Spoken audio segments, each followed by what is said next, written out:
El efecto sobre China. Charles Garton Darwin destaca en su libro The Next Million Years que quien desee causar un efecto de consideración en la historia humana tiene tres niveles en los que puede trabajar. Puede elegir la acción política directa o crear un credo o intentar modificar la composición genética de la especie humana. El primero es el más débil, por cuanto los efectos de la acción política rara vez sobreviven a quienes los causa. El tercero no es factible porque aunque tuviéramos el conocimiento y la técnica, sería difícil hacer cumplir una política genética siquiera por un periodo corto y es casi seguro que se la abandonaría antes de que se lograran efectos apreciables. Esa es la razón por la cual concluyó Darwin, un credo es la mejor esperanza práctica que pueda tener un hombre para controlar realmente su futuro destino. No hay en toda la historia un apoyo más decidido a esta opinión que el trabajo de Confucio, porque sus enseñanzas han afectado profundamente durante más de 2000 años a una cuarta parte de la población mundial.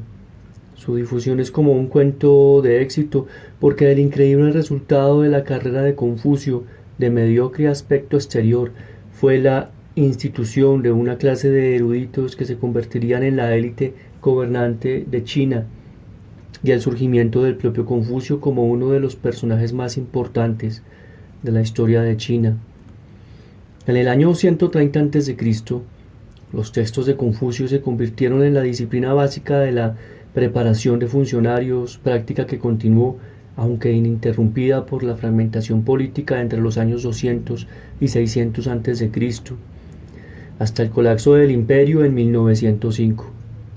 Durante la dinastía Han misma, el confucianismo se convirtió de hecho en la religión nacional de China. En el año 59 a.C.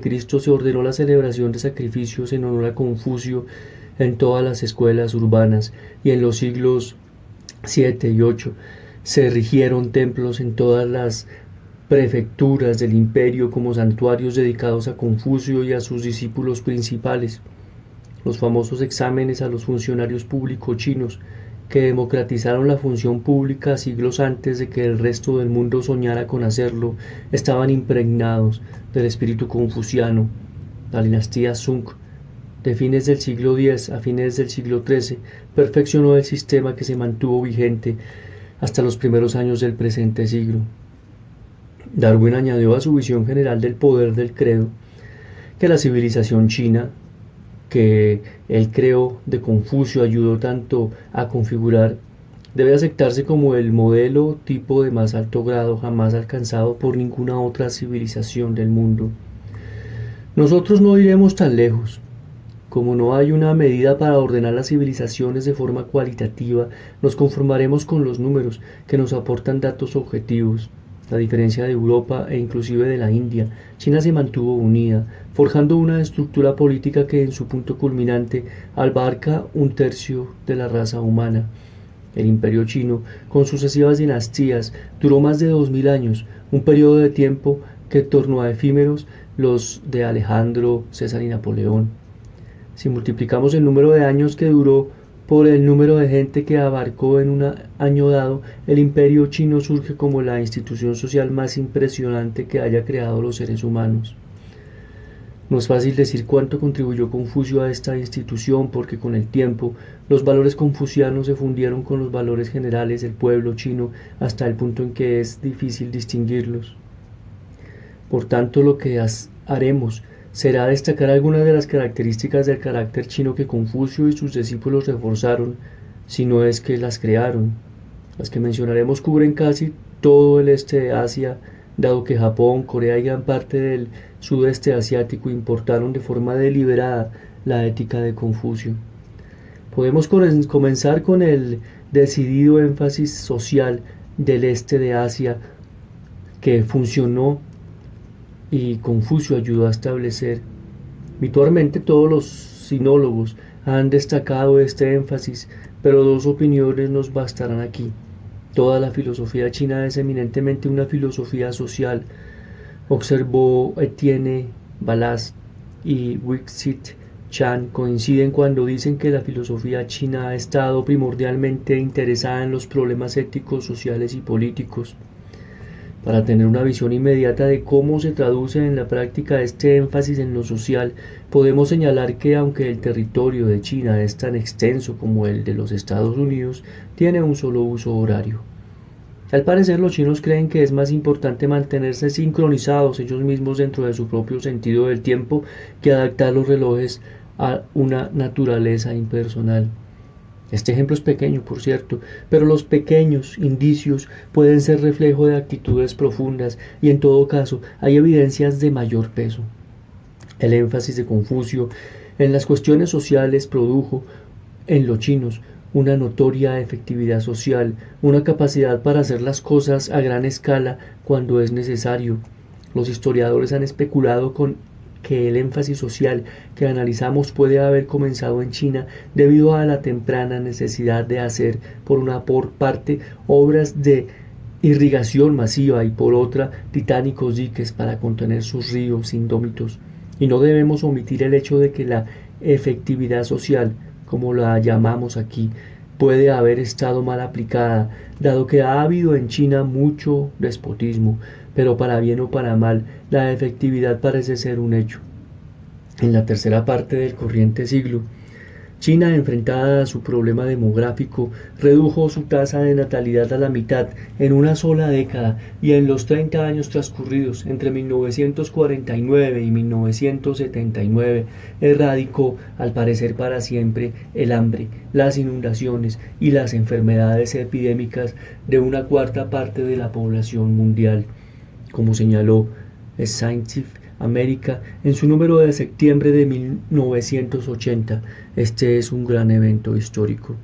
En relación directa con el tema de este libro se encuentra la forma única entre las civilizaciones del mundo en que China logró la sincretización de sus religiones. En la India y en Occidente las religiones son exclusivas cuando no competitivas. No tiene sentido pensar que alguien pueda ser simultáneamente cristiano, musulmán y judío, o incluso budista, hinduista. Pero China arregló las cosas de manera diferente. Tradicionalmente todos los chinos eran confucianistas en cuanto a la ética y a la vida pública, taoístas en lo referente a la vida privada y a la higiene, y budistas a la hora de la muerte, salpicado todo con saludables pizcas de la folclórica religión chamanista.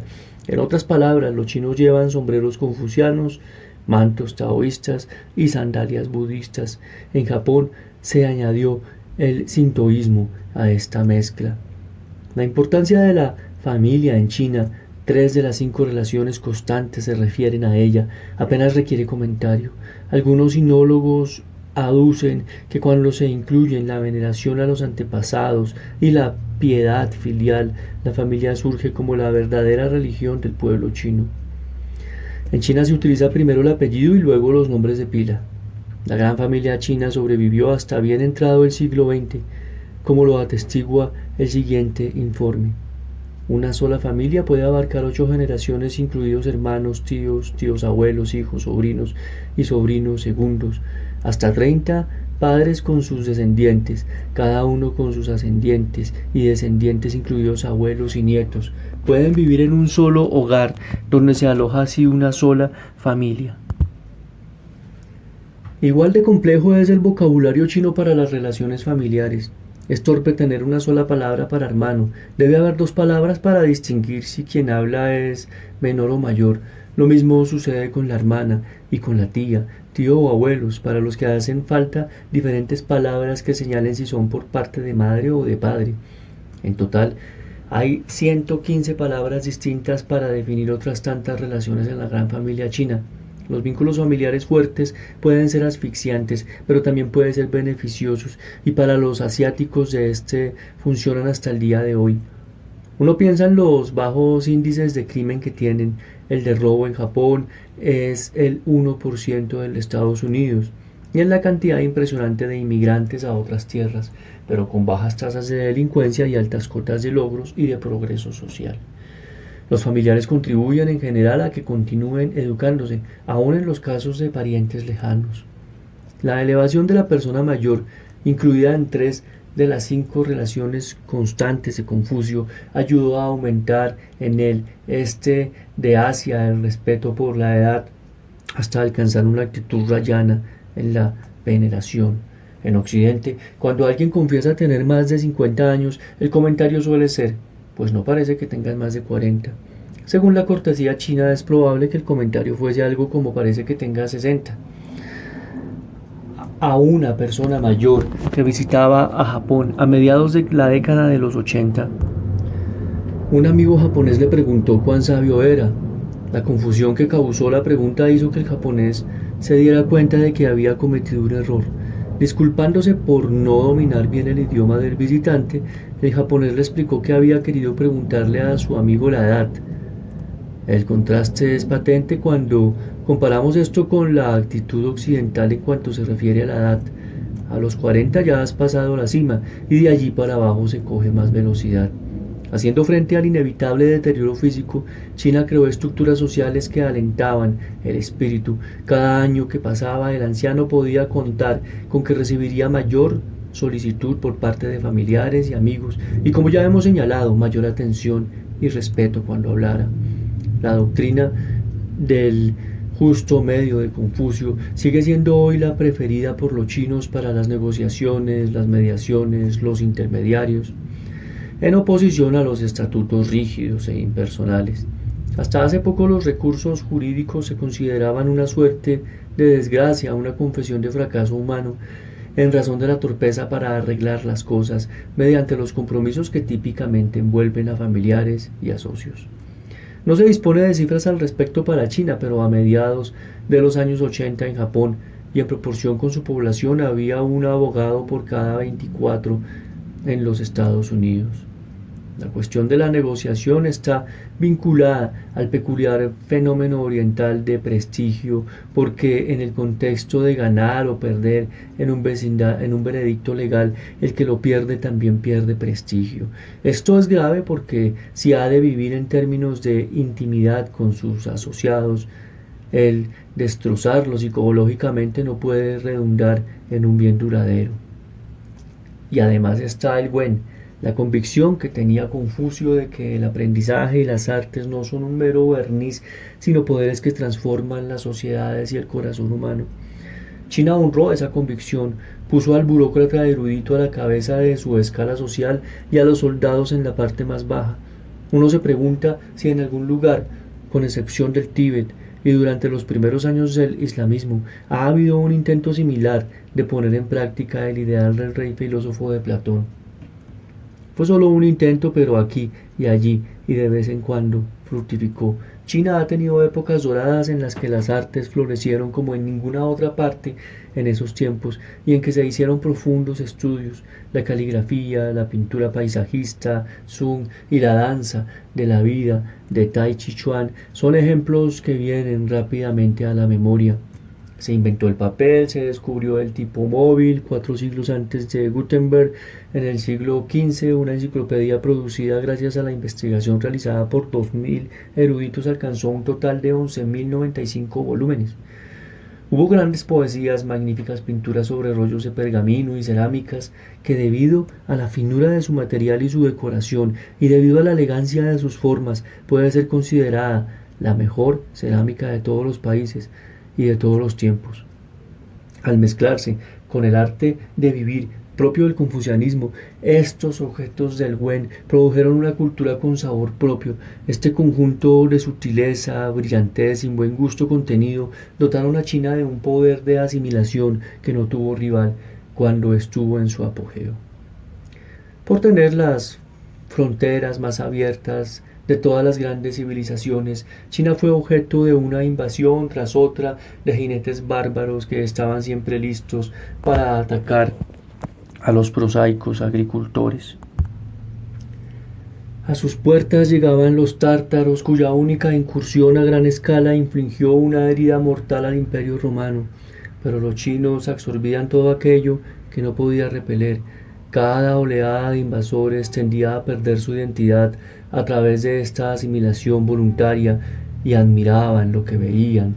Repetidas veces, un invasor iletrado, que solo entraba para robar, sucumbía.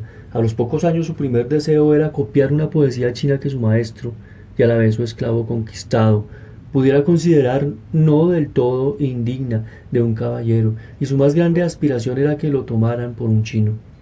Kublai Khan es el ejemplo más sorprendente. Conquistó China, pero a su vez fue conquistado por la civilización china, porque su victoria le permitió cumplir su mayor ambición, que era convertirse en un auténtico hijo del cielo. Pero la magia no duró. En el siglo XV la civilización china aún no tenía rival en todo el mundo, pero se produjo un estancamiento y los dos últimos siglos no pueden contarse porque Occidente, armado de una tecnología militar superior, la privó de decidir su destino. No tiene mayor sentido discutir el confucianismo en el contexto de una guerra que, instigada por Occidente, impuso el opio al pueblo chino y dividió subsecuentemente la nación en áreas de influencia europea. Inclusive la importación del comunismo en el siglo XX debe verse como un acto desesperado por recuperar la autonomía perdida. Para constatar la persistencia e influencia constructiva de Confucio, no debemos centrarnos en la política china del siglo XX, sino en el milagro económico de Asia Oriental, producido durante los últimos 40 años, configurados por la ética confuciana. Japón, Corea, Taiwán y Singapur constituyen el centro dinámico del crecimiento económico de finales del siglo XX, testimonio impresionante de lo que puede ocurrir cuando la tecnología científica se une a lo que aquí podríamos llamar la tecnología social de los asiáticos orientales. Un solo dato estadístico, seguido del relato de un episodio rutinario hecho por un periodista, nos dan pistas acerca de lo que permite que la tecnología social funcione. En 1982 los trabajadores japoneses se tomaron una media de solo 5.1 días para vacaciones, de los 12 a los que tenían derecho, porque dicho por ellos mismos, unas vacaciones más largas hubieran significado una carga para sus colegas. El relato es el que sigue. 6 en punto de la mañana primaveral, frente a la estación central de Kioto, hay 6 hombres de pie, formando un círculo. Todos visten camisetas blancas, corbatas negras, pantalones negros y brillantes zapatos negros. Uno de ellos lee una promesa en la que asegura su intención de servir a sus clientes, a su compañía, a la ciudad de Kioto, al Japón y al mundo. Son conductores de taxis que comienzan su día de trabajo con toda normalidad. Otro relato procedente de Kioto, pero que no se relaciona con la productividad, destaca la cortesía que ha dado fama a los orientales. 2 coches rozan sus parachoques en el caótico tráfico de Kioto. Los 2 conductores salen de sus coches, se saludan haciendo una referencia y se disculpan repetidas veces por lo descuidados que han sido. Estos son ecos del espíritu confuciano, pero uno debe preguntarse si no se están diluyendo en este mundo occidentalizado. ¿Cuál es el futuro de esta religión?